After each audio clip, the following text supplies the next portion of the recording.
Hello दोस्तों, आप लोग का स्वागत है दिलसाद सर ऑफिशियल में।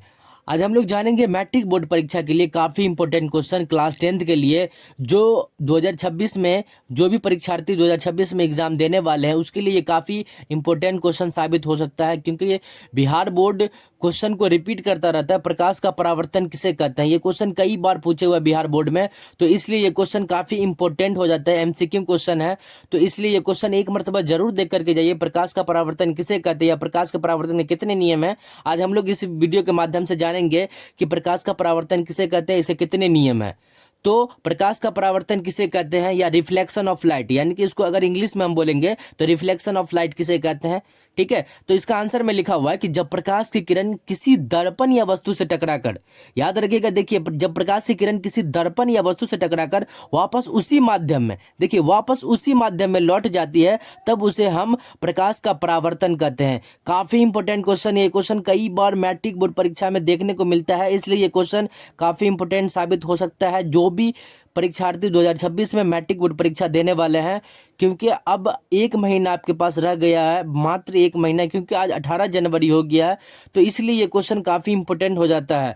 तो जब प्रकाश की किरण किसी दर्पण या वस्तु से टकराकर वापस उसी माध्यम में लौट जाती है, तब उसे हम प्रकाश का परावर्तन कहते हैं। देखिए एग्जाम्पल के थ्रू हम जानेंगे। देखिए जब प्रकाश की किरण आती है और ये दर्पण है, ये दर्पण है, इससे टकराकर वापस उसी माध्यम में लौट जाती है, इसी को हम प्रकाश का परावर्तन कहते हैं।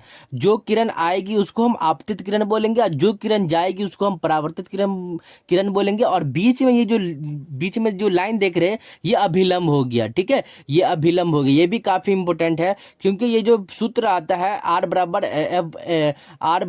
F/2 जो सिद्ध करने के लिए, ये भी इस पे फॉर्मूला लागू होता है। आइए हम लोग प्रकाश के परावर्तन के कितने नियम है, ये भी क्वेश्चन कई बार पूछे हुआ मैट्रिक बोर्ड परीक्षा में, क्योंकि ये क्वेश्चन कई बार पूछे हुआ 2 नंबर में ये क्वेश्चन, तो इसलिए ये क्वेश्चन काफी इंपॉर्टेंट हो जाता है। कई बार ऑब्जेक्टिव में भी पूछे हुआ है कि प्रकाश के परावर्तन के कितने नियम है।